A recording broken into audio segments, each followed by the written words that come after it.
Live now to Nova Scotia, where members of the Mass Casualty Commission are releasing the final report into the 2020 massacre that killed 22 people. Let's listen in. They call for collaboration. They call for leadership.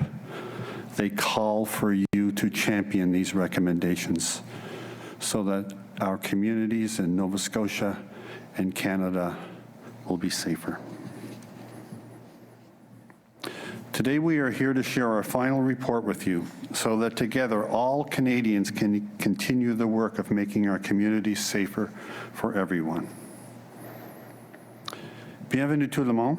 Je suis le commissaire Michael McDonald, président de la Commission des pertes massives, et je suis honoré d'être accompagné de mes collègues Leanne Fitch et Kim Stanton. Nous sommes ici aujourd'hui pour vous annoncer la publication de notre rapport final, afin qu'ensemble, tous les Canadiens puissent continuer de rendre nos collectivités plus sûres pour tous. In April 2020, in the first weeks of the COVID-19 pandemic, the most lethal mass shooting in Canadian civilian history unfolded over 13 terrible hours here in Nova Scotia, my home province. During this time, a perpetrator shot and killed 22 people, one of whom was expecting a child. Many more people were harmed and affected across Canada, the United States, and beyond. The Commission's work was grounded in the memories of those whose lives were taken and all those affected. We paused to remember them each and every day during our public proceedings and carried their names with us while we worked. We asked family members if they would like to commemorate their loved ones in their own words and images, and have included what they shared in our final report. But we would like to pause now to honor the memories of the lives taken with a video. Following the video, we ask you to join us in a moment of silent reflection.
On behalf of all Canadians, the federal and Nova Scotia governments established the commission in October of 2020 to determine what happened, how and why it happened, and to make recommendations to help make our communities safer in the future. You will recall that the Commission's mandate was broad in scope and ambitious in timeline. It required us to investigate the causes, context, and circumstances giving rise to the mass casualty, police responses, and steps taken to inform, support, and engage victims, families, and affected citizens. We were also required to consider related issues, including gender-based and intimate partner violence, public communications and alerting, the perpetrator's prior interactions with police and social services, communications between law enforcement agencies, access to firearms, the relevant police actions, policies, procedures, and training. This mandate was extensive, but it also showed the existing understanding of both levels of government that the mass casualty was not an isolated incident, but the product of a complex web of context, causes, and circumstances. After 2.5 years of independent, comprehensive, and collaborative investigation into every aspect of our broad mandate, today we share with you the culmination of our work.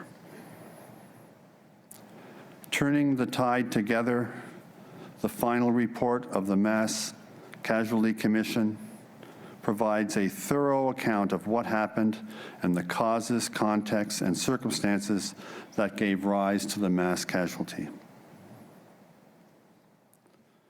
Our 7-volume report, including 130 recommendations, is now available on the Commission's website. Among our recommendations, we are calling for major changes to RCMP oversight, processes, and culture. A process to rethink the structure of policing in Nova Scotia, a national review of public alerting, greater focus on addressing and preventing the root causes of violence in our communities, including gender-based violence, intimate partner violence, and family violence, and a much expanded and more collaborative model to ensure community safety and well-being. As we have said before, the role of a public inquiry is not to assign blame, but to investigate what happened, study contributing factors, and provide meaningful recommendations for change. Our focus and findings are on how institutional structure and systemic factors shaped or were reflected in the actions of individuals. However, we do not shy away from declaring hard truths and accountability. We identify them precisely so we can learn from them and do better.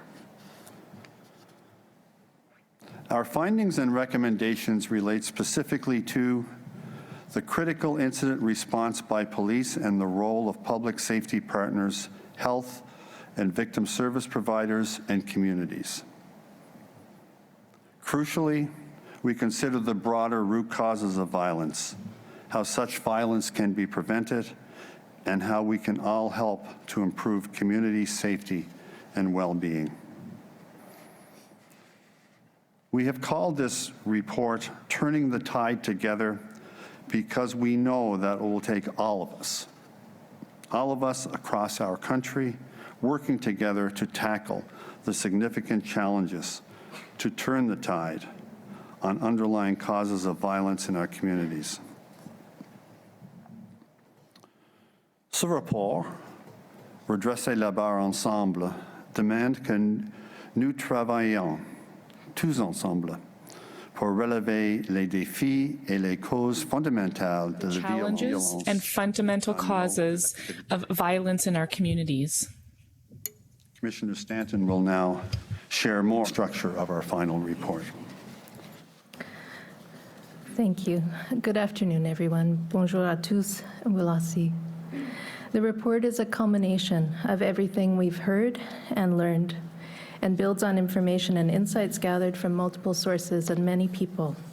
This included gathering and reviewing tens of thousands of documents, interviews with over 230 people, input from 61 participants, hearing from 60 witnesses during public proceedings, learning from 22 commissioned reports, hearing from more than 100 experts during 20 roundtables and other discussions, preparing an environmental scan, including over 2,000 relevant recommendations from previous inquiries and reports, and hearing from over 1,000 members of the public. In accordance with the mandate, we organized our work into 3 overlapping phases. In phase 1, we focused on gathering the facts, establishing what happened leading up to, during, and after the mass casualty. Next, we examined the causes, context, and circumstances of the mass casualty in order to answer the questions about how and why it occurred, and to understand the facts in the broader context. Finally, we looked forward and focused on what lessons we'd learned and how best to make a difference in the future. Dans la phase finale de notre travail, nous nous sommes concentrés sur la meilleure. We focused on the best way to change things for the future. In addition to this phased approach, we organized the Commission's work around 3 main themes or pillars focused on violence, community, and policing. This helped to connect the dots between specific facts, issues, contexts, causes, and circumstances. The final report follows a similar structure. Volume 1 begins with a commemoration of the lives taken and the ripple effect the mass casualty had in our communities. This volume explains how this impact situates the context and purpose of the Commission's work. Volume 2 is about what happened. It sets out the Commission's main findings on what happened immediately before, during, and in the aftermath of the mass casualty. While we encourage you to read Volume 2 in its entirety, we have included a condensed overview of what happened in the executive summary.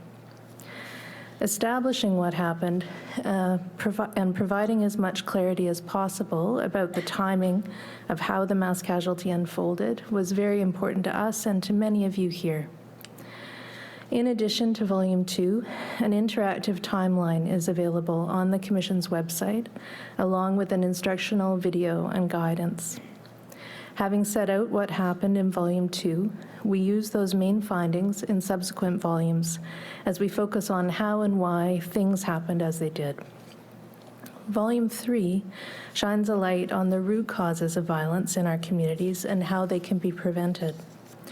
Volume 4 sets out how a broad community-wide approach to public safety will help to address the root causes of violence and make everyone safer. In Volume 5, we bring forward ways to rethink policing in Canada as part of an expanded community safety approach. In Volume 6, we consider how best to implement the many recommendations we've made in the final report, ensuring that actions are taken and sustained. Finally, in Volume 7, we describe the various processes involved in leading and designing the Commission in order to be of assistance to future inquiries. Commissioner Fitch will now share more about our approach to findings and recommendations. Thank you. Thank you, Commissioner Stanton, and good afternoon, everyone. Bonjour tout le monde. As expected, the final report includes many findings and recommendations. These are woven throughout the report in context and also included as a complete list in the executive summary. Our recommendations are designed with 2 objectives in mind.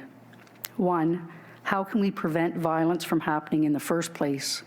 And second, when violence does occur, how can we ensure we have an effective approach and, when need be, an effective critical incident response? Achieving these objectives will reduce the likelihood of mass casualty incidents and minimize the lethality of critical incidences. Together, we can substantially decrease the threat and impact of violence, including mass violence. We have designed the recommendations to be clear and pragmatic so that people across our governments, institutions, and communities can begin to take action right away.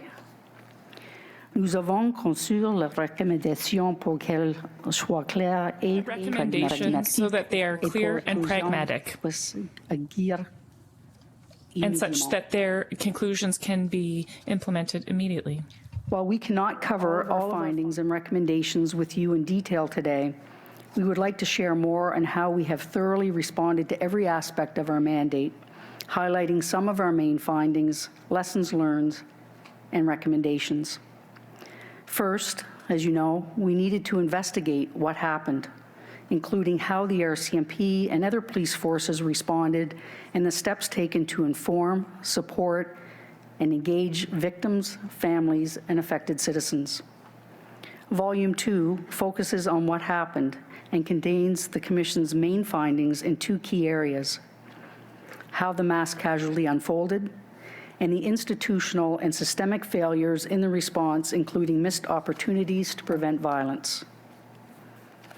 In this volume, we include a very detailed account of the 13 hours of the mass casualty, starting with the perpetrator's violent assault of his common-law spouse and continuing through the subsequent fatalities and other acts of violence committed on April 18th and 19th, 2020.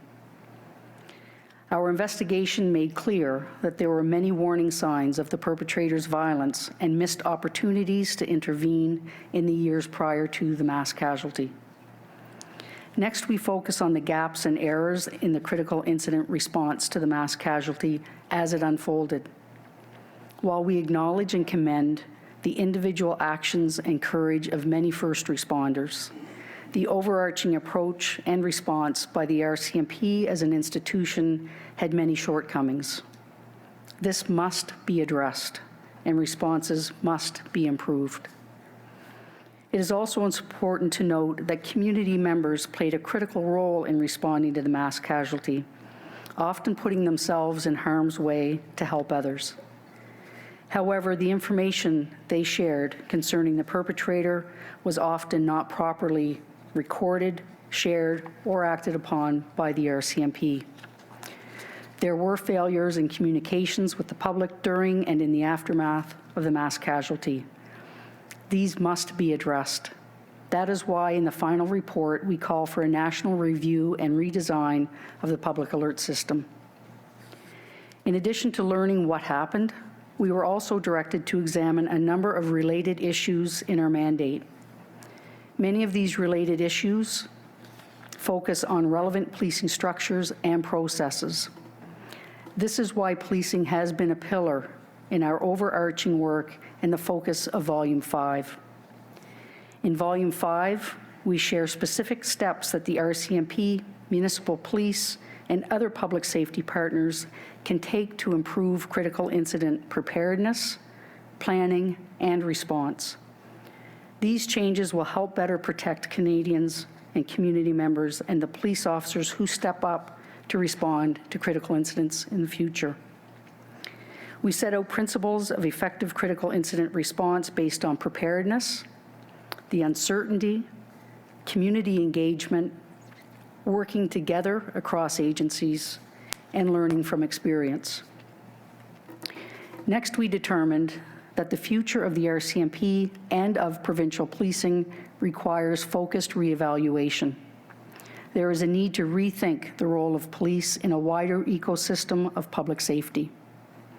Significant changes are needed to address various community safety and well-being needs in the 21st century. To do so, the existing culture of policing must change.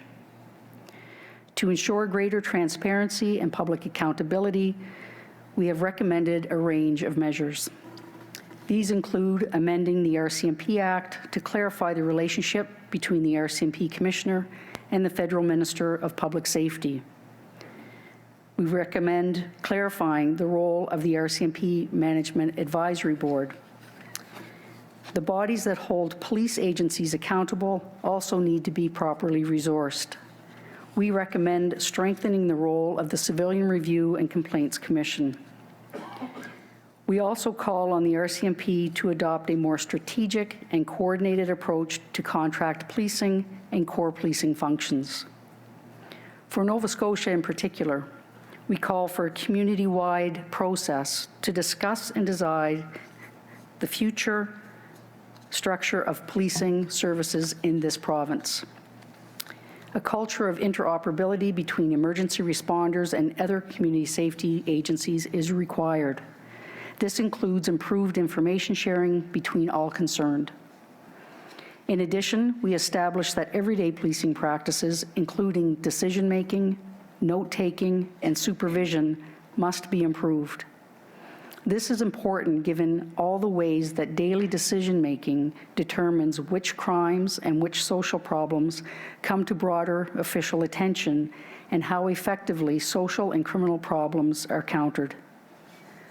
Throughout the final report, we emphasize that effective police agencies are learning institutions, capable of recognizing and responding to the changing expectations of their communities, and capable of learning from their past actions in order to do better in the future.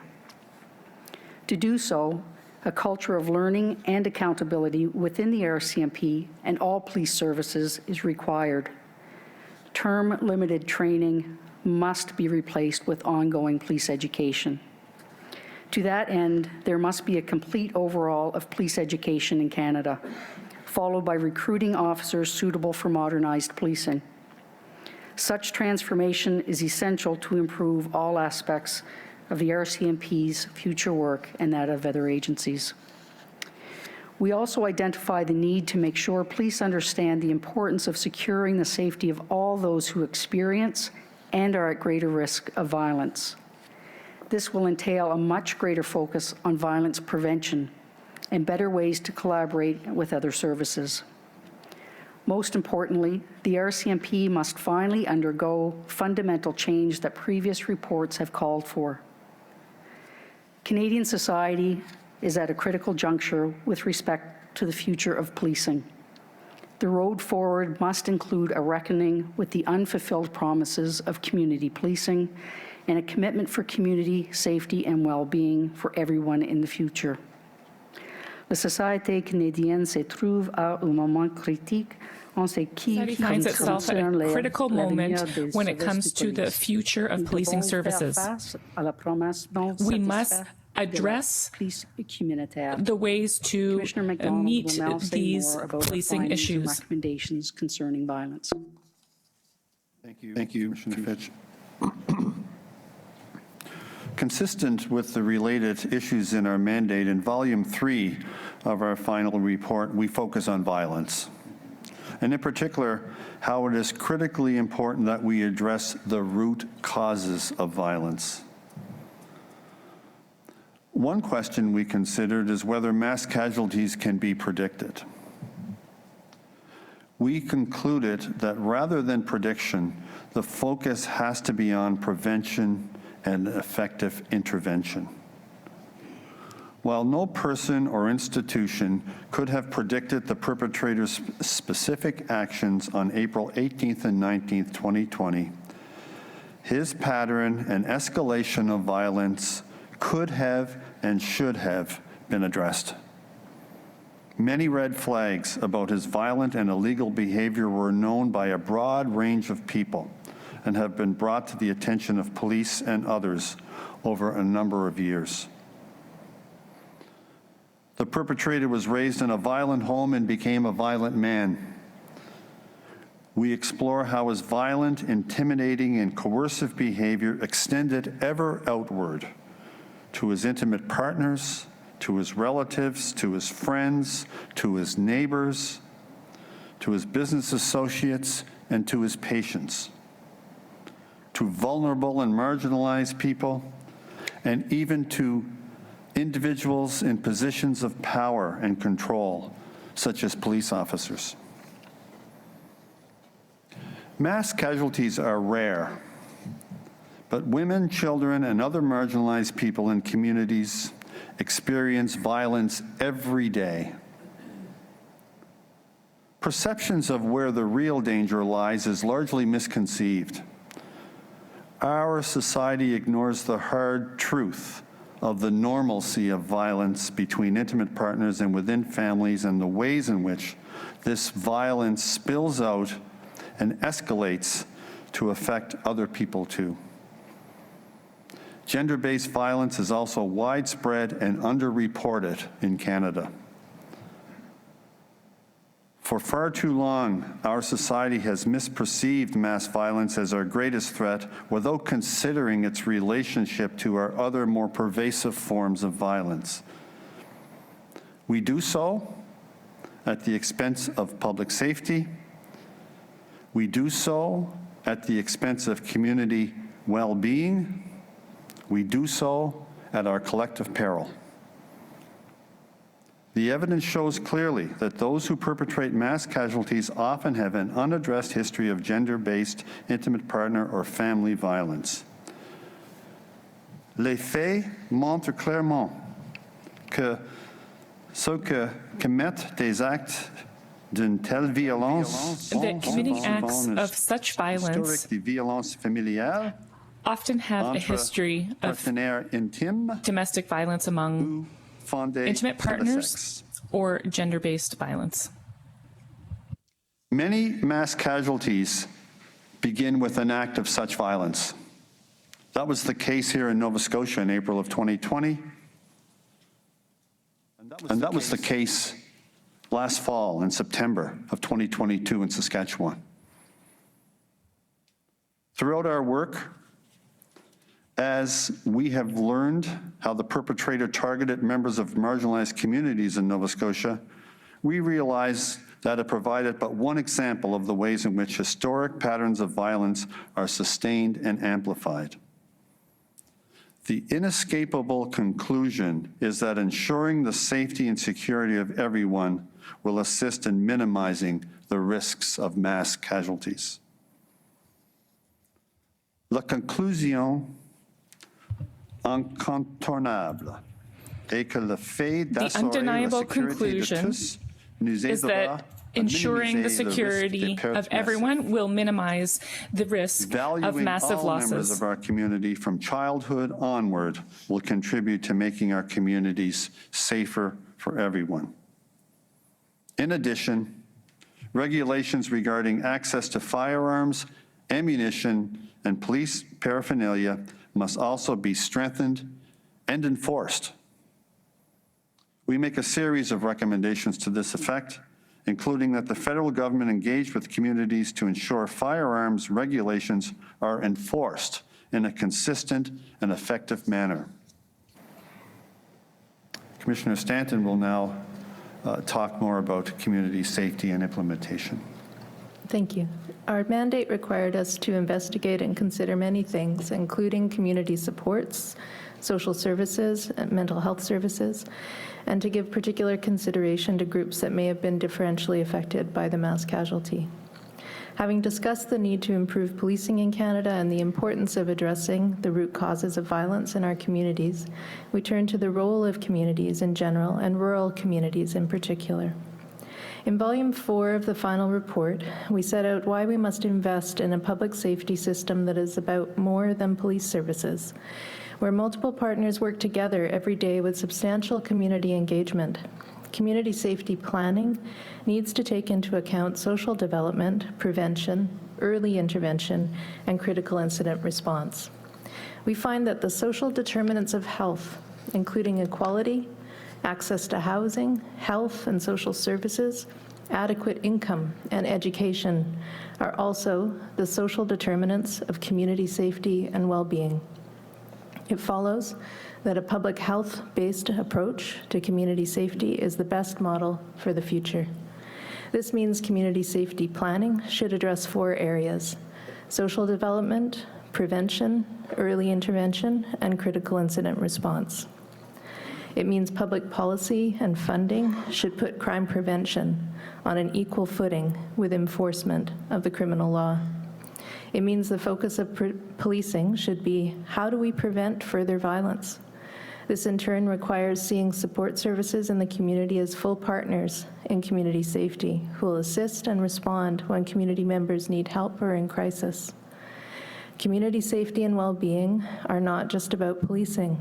They're about engaging both policing and non-policing partners to ensure that violence prevention is a central focus of public safety. Police should be one part of the community safety net. Their important responsibilities to ensure public safety are shared with community members, other organizations, and institutions. This would enable each partner in community safety to focus on the part of that public safety web that best suits their knowledge and expertise. We conclude it is time to transform the conception of community policing by focusing on community safety and well-being, and by elevating the primary role of other institutions and agencies, including community-based organizations. While we must place community at the center of our public safety system, police services will continue to have a vital but not exclusive role, performing the duties for which they're best suited. We recommend that the federal government enact legislation to create a framework designed to support and enhance community safety and well-being in every province and territory. To further strengthen federal and provincial and territorial initiatives that may already be underway, we recommend that the federal legislation include the establishment within a year of a Community Safety and Well-Being Leadership Council composed of leaders from all sectors. In support of these legislative and structural reforms, we recommend that Canada needs broad public and institutional education on community safety and well-being as well. Turning to rural communities, such as those most affected by the mass casualty in Nova Scotia, we find that rural community well-being is constrained by limited access to services, poverty, under-inclusion, and in some cases, this negatively affects the occupational health and safety of rural service providers. We also find that urban bias in policymaking and service delivery contributes to inadequate community safety, public infrastructure, and services in rural communities. We recommend that when it comes to community safety, provincial governments take steps to address urban bias in decision-making by fostering meaningful inclusion of rural communities in all areas affecting them, and that the federal government support the inclusion of rural communities in decision-making on issues within their jurisdiction. Whether for rural communities or our communities at large, the significant overhaul of community safety thinking, planning, and approach we're calling for in the final report has the potential to be truly transformative in Canada. Les changements dans la réflexion, la planification et l'approche à la sécurité communautaire dans le rapport final ont le potentiel d'être véritablement transformateurs au Canada. The breadth of this challenge and opportunity is why we think about community safety as a shared responsibility and a shared opportunity. We all need to be champions for change, taking the recommendations from this report and implementing them in our policies, our communities, workplaces, and organizations. Some of our recommendations can be implemented relatively quickly and easily. Others will take more time and collaboration, both within and between different groups and institutions. In order to build and sustain momentum over the months and years required to make the longer-term changes, people from many different settings and roles across society will need to keep taking action, being advocates, and holding each other accountable in ways that are supportive and constructive. As you've heard today and will read in the final report, many of the recommendations will require action from political leaders and public institutions like the RCMP.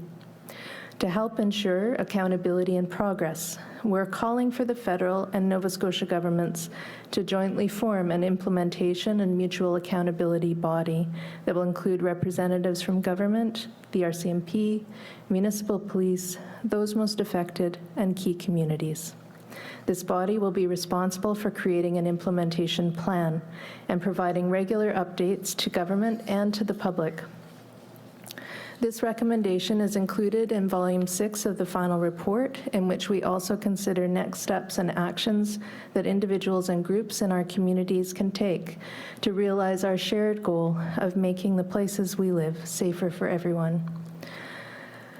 Commissioner Fitch will now acknowledge on behalf of all three of us the many people who've contributed to our work and our final report. Thank you. Thank you, Commissioner Stanton. Like all the Commission's work, preparing and sharing the final report would not have been possible without the hard work and contributions of many people. We thank the families for being here today and for your unwavering courage and commitment throughout this entire process. We continue to extend our deep and lasting condolences for your losses, and we share your dedication to making communities safer in their memories. You fought for a public inquiry, and you have called for meaningful change. The final report can be the blueprint for that change. We encourage you, if you choose, to keep speaking up to ensure that positive change happens. As a reminder, when we refer to participants in the inquiry, we are including those most affected individuals, the families, governments, first responders, and organizations including advocacy groups. We want to thank all participants and their counsel. You have all played a critical role during the inquiry, and your many submissions and contributions have been instrumental in helping us to learn and to prepare our recommendations. We heard you. Please know we heard you.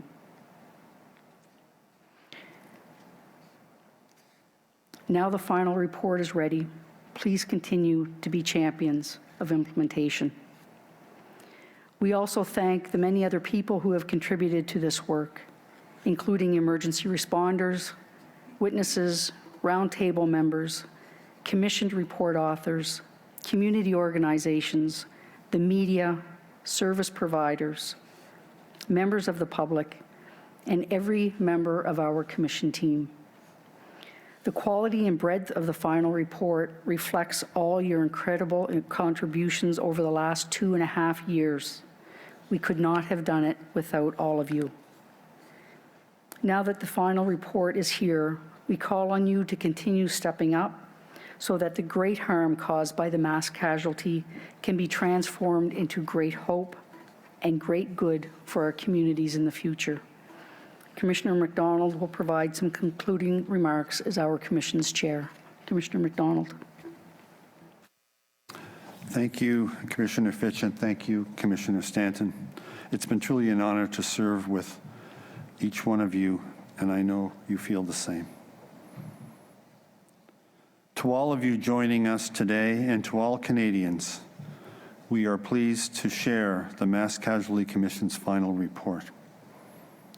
It comprehensively responds to every aspect of our mandate. It sets out what happened. It sets out our findings and how and why things happened as they did. And it provides a future-focused recommendations that when implemented, will change our country for the better. It is a substantial report and a comprehensive roadmap to a safer Canada. Please take the time to read it to reflect and determine how best you can support its implementation. We recognize that this is not the first report to make findings and recommendations like these. But with all of your help, it could be the last. Let me repeat that. With all of your help, it could be the last. Prime Minister Trudeau, Premier Houston, all premiers of provinces and territories, all municipal leaders, police leaders. Commissioner Duhaime is here. We very much appreciate that. Right on this stage, to my left, Commissioner Lucky gave this commission an undertaking that she would champion our recommendations, and we feel that that ought to be considered an institutional undertaking and rely upon you, Commissioner Duhaime, for that. To community-based organizations and all of you, this is a blueprint to transform community safety in this country. This is a blueprint that can make Canada a world leader when it comes to community safety. This is a blueprint that, when implemented, it will establish that those wonderful, dear lives that were taken on April 18th and 19th would not have been taken in vain.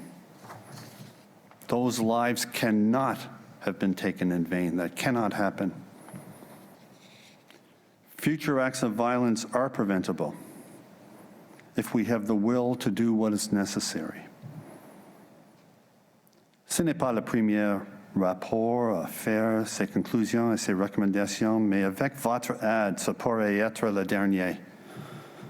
Les activités This could be the last. évitables si nous avons la Acts of volonté violence de are avoidable faire if ce we qui est have the nécessaire. will to do what is necessary. Turning the tide on the underlying causes of violence in our communities will take courage, it will take commitment, and it will take collaboration.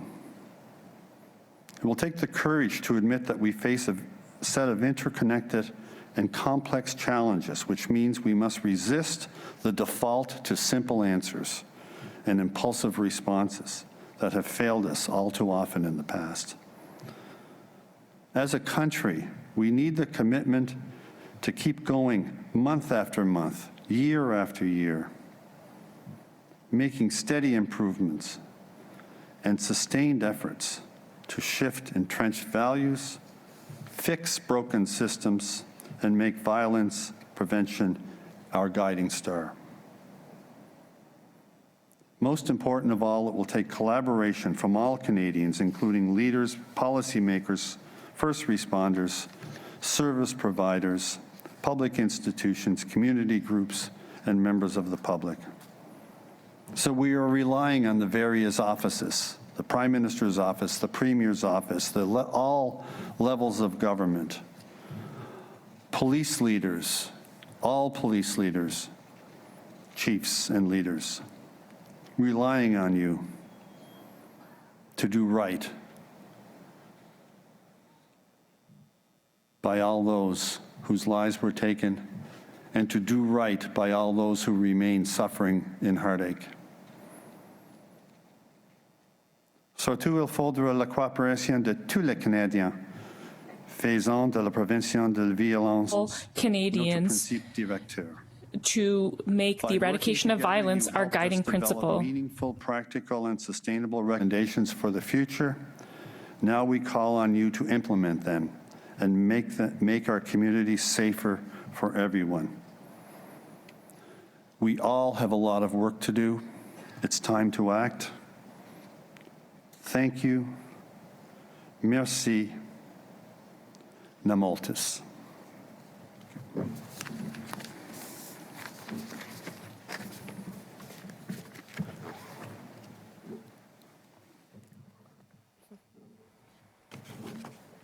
Okay, these are the commissioners presenting the final report on the 2020 mass shooting in Nova Scotia. They noted a long list of failures by Nova Scotia RCMP leadership and policing systems as well in terms of how the mass shooting was handled. This was a 13-hour killing spree that took place on April the 18th and 19th of 2020. It took the lives of 22 people, including a pregnant mother. CTV's Todd Battis has the full details from the inquiry. Here's his report.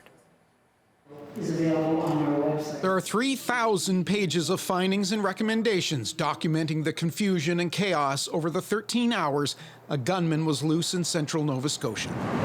The obstacles faced by officers and barriers put in front of families of the 22 victims. Who are you shooting at? The inquiry commissioners say RCMP officers didn't know where to go, couldn't communicate with each other, and didn't properly warn the public, saying the RCMP had not prepared for how to best notify community members and execute a large-scale evacuation of citizens from a hot zone while an active threat was in progress. It took more than 12 hours to tell the public the shooter was driving a mock RCMP cruiser. The police, the report says, failed to properly inform and support survivors and victims' families. When it came to the gunman, the commission concludes there were warning signs, but nothing was done about them. In perhaps the most damning entry, the commission finds, quote, more than 2 years after the event, RCMP leadership has done very little to evaluate its critical response to the deadliest shooting in Canada's history, end quote. Among the many recommendations, the commission says the federal government should prohibit semi-automatic handguns, semi-automatic rifles, and shotguns with magazines of more than 5 rounds. Create a national hub for mass casualty responses.